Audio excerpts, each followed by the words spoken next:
Hello everybody, hope everything's well. Now, remember this map I showed you in a previous video, okay? Now, and remember how I talked about that each of these landscapes have their own atmosphere, okay? Now I want to show you this photo, okay, right here. Let me just blow it up a little bit here. Now, my opinion, okay, this is best describes our reality. Okay. Now you see this, like this white cone shape cloud covering the land. Okay, certain pockets of it. All right. And as you can see, this seems to be our world right here. And it's a combination of being flat and round. Do you see what I'm saying? Because you can't measure the infinite. All right. So, but what I like about this picture is because it depicts something here where it shows when you get to the edge of the particular part of the endless universe you are on, okay, and this atmosphere, which I think blocks one, which one would call a dome, blocks you from getting to these other land masses that are too blocked by this I don't want to say invisible dome, okay, but something that cannot be really seen with the naked eye, okay, at this moment in time, because we're not at a higher state of being, okay. Now, I feel like it would take a being of mass knowledge and power to create certain conditions so that life can come about. All right. And like I was saying before, that nature is basically organic technology. All right. Which I'll talk about more later. Now I want to play this clip here by Phil Valentine talking about how that is possible and how these scientists made their own atmosphere using hydrogen, I believe. Okay, so I'm going to play that clip for you right here. Just check it out. We're seeing that the thing was straight across. There was no curve. Because if you're flying in outer space, you're not supposed to see anything. In fact, if you're flying on a curve, Earth, and you're flying this way, if you don't follow the curved Earth, you'll be flying off into outer space, wouldn't you? Right. You don't ask the pilot, are you constantly adjusting to go down? No, you're not. You're flying straight. Okay, that leads into my next question, actually. So, there's a rapper named B.O.B. Who's that? I don't know him. Rapper, his name is B.O.B. and he is a self-proclaimed flat earther. Right? Oh, okay, flat earther. Okay. So I wanted to know more about, because I don't know too much about that argument. You know what I mean? Yeah. And this is good because we spoke about this back in the 90s. And of course, that was not something that we wanted to speak about because your father knew somebody who was by the name of what was his name? It was two Europeans. One was part of the Philadelphia experiment, and his name was Al Bielek. Al Bielek. Al Bielek and Preston Nichols. When I was at one of the Gathering of the Masters, you were still a baby. We spoke behind the scenes about that. What's about this flat Earth? Because I was reading someone who's very profound information. Matter of fact, I always carry his book around. You should see one of his books up there. See the book up there? Worlds Beyond Poles. Worlds Beyond the Poles.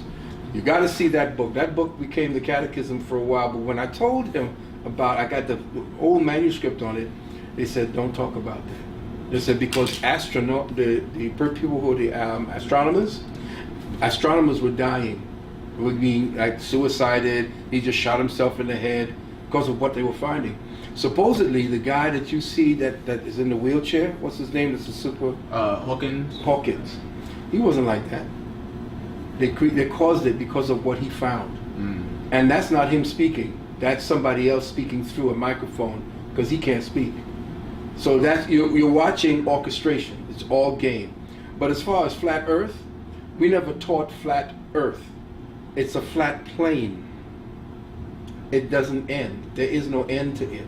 There are different areas of habitation, but in our specific envelope, we are in what we call a kind of a Merkaba field. And it's not glass, it's made of what I, at the time, back in those days, said was compressed hydrogen. Now, how do you compress hydrogen? There's no way to compress something that's the first element. Well, they just did it. Now that they did it, everybody's saying, well, yo, Dr. Valentine, I remember you said that the dome was made of compressed hydrogen, and that it was mind-blowing. But now, a little Indian boy, along with a European scientist, actually got hydrogen to a particular way. I don't know how it does it scientifically, so now it's reflecting. You could never get a reflective surface from a hydrogen molecule, but now it's reflecting. So now we're beginning to see that everything being water in different densities, your air is water, it's just that you're created for a different type of water environment. Oxygen is water, and so is water. So fish breathe there, you breathe here. Right. So, being on a flat plane, everything essentially above as below, there are entities in second and third and fourth and fifth dimensions that are directly above us on their own flat plane, looking up at us and you looking up at them. All right, so I hope you got the gist of what he was saying. All right, and what I was talking about before, remember that these different land masses are on different frequencies. Okay, and I'll see if I can try and find a video. I was listening to a guy and he was saying that at one point in time we were getting more oxygen. Okay, there's a reason why they're shooting these chemtrails in the air, is to block our oxygen intake as well. Okay, because the more oxygen you get, all right, that's more activity in the brain. That means more brain power. All right, you can run longer. Okay, oxygen is known to even increase one's proactivity, healing. Okay, he was saying at one time the average man or average being was able to run, average human was able to run 200 miles, the average. Okay, and we grew taller. All right, giant size. All right, but again, it's just a theory. All right, now I want to show you this video here. All right, a guy talking about the way our Earth looks. Okay, and this is where I got this particular picture I showed you just 5 seconds. Okay, 5 seconds ago, of course. So, all right, so. Don't worry, I'll put this video in the link in the description, but listen closely, all right? I'm going to pause it periodically so I can give my 2 cents, of course, all right? Independent thinker has to do is to start absolutely from scratch, look out into the universe, take what he sees there, and then put his own independent opinion on it without bothering about anybody else.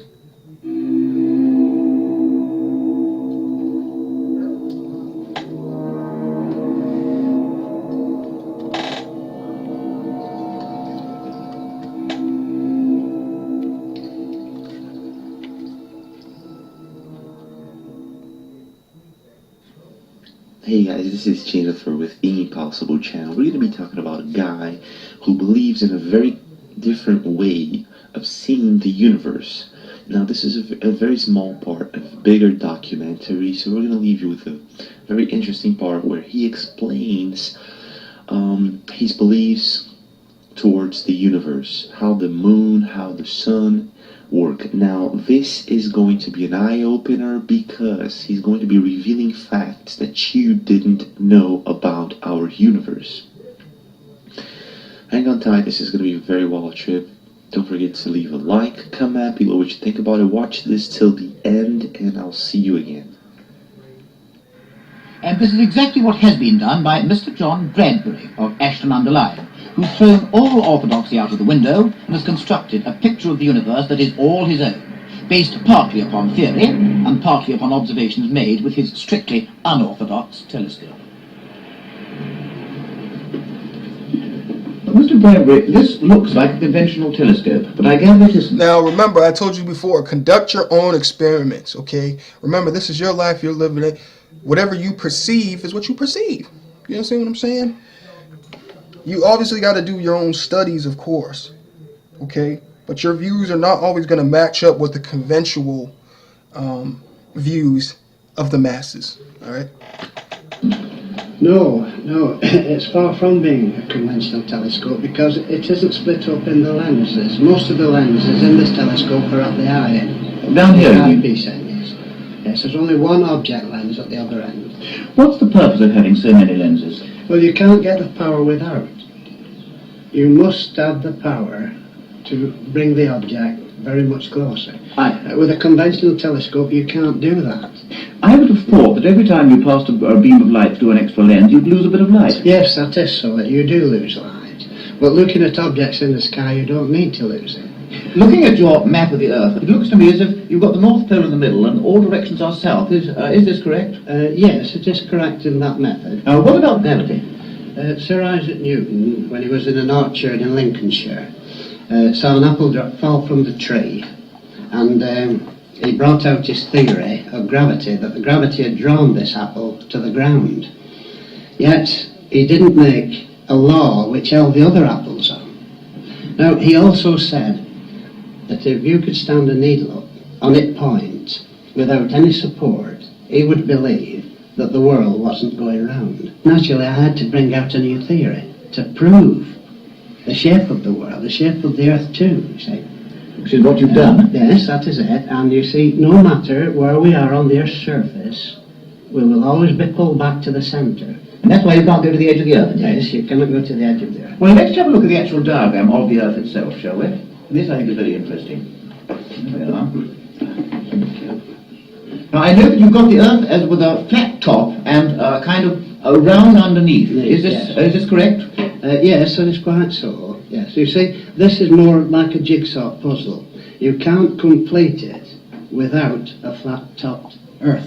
So this is the entire universe, in Yes, fact? yes. You see, you've got the full metallic stony background, and this, of course, was where the flow of magnetism is. What's this line down here?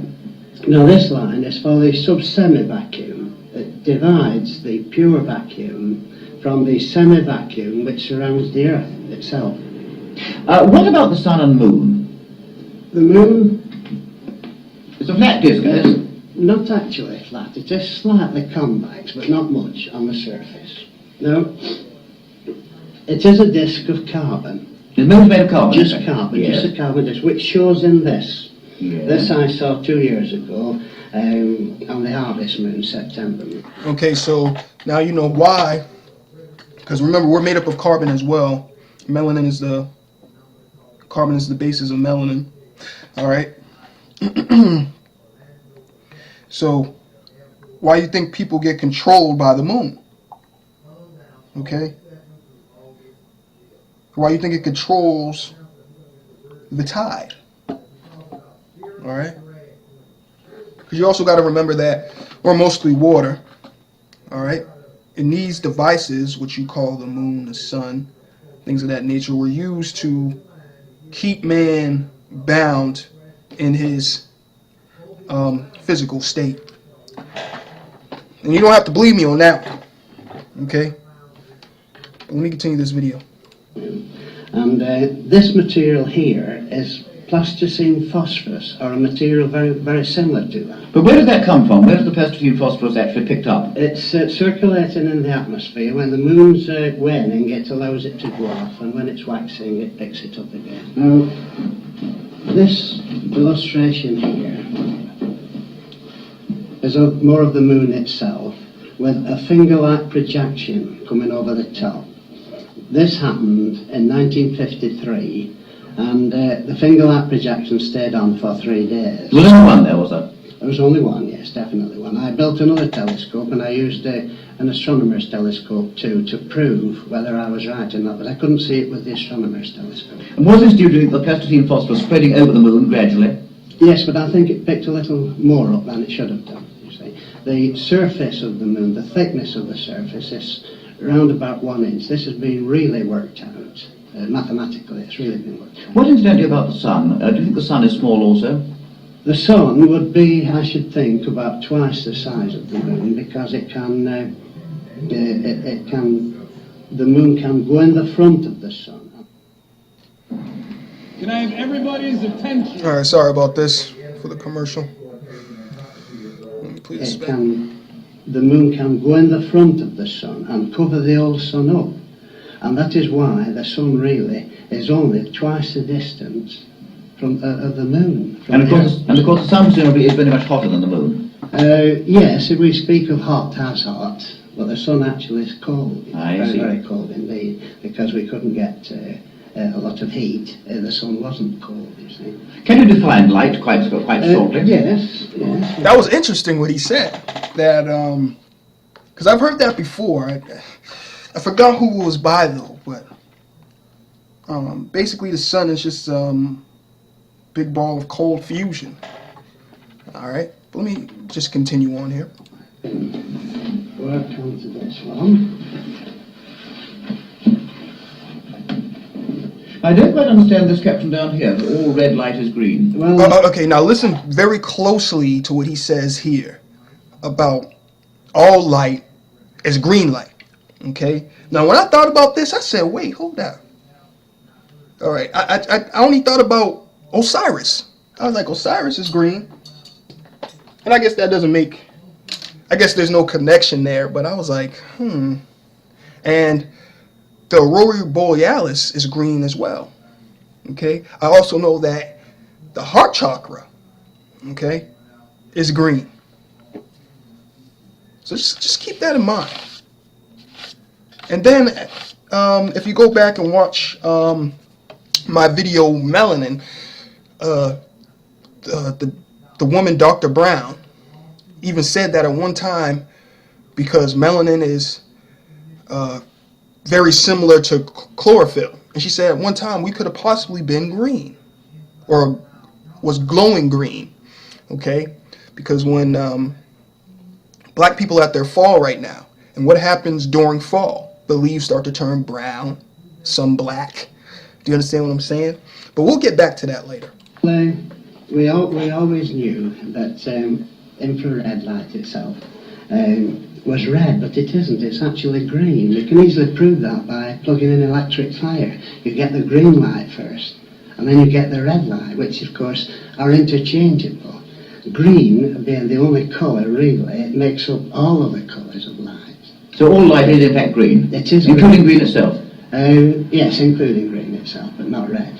You know, I think you're going to be the first to admit that these ideas and theories of yours are not conventional ones. Correctly, yes. Well, I know that you've also given lectures at various universities. I mean, I wasn't at your lecture at Cambridge University or at Keele, but I heard about the people who were. And how do you find that other people react to your ideas? Well, some people, of course, when it's all explained thoroughly, they will accept it. But if it isn't explained thoroughly, well, of course, they think we're nutcases or something, you see. And what do you think, what research are you going to carry out in the near future? Well, of course, the next thing is photography. And that's pretty much the video. The guy just talks about his background and everything. Alright, again, I'll put this video in the description below, so you can do your own, studies and everything. But as you can see, like I've been talking about before, the world is not what we think it is. Nothing is what it seems. Alright? Till next time, thank you for watching, and peace and balance to the ancient ones.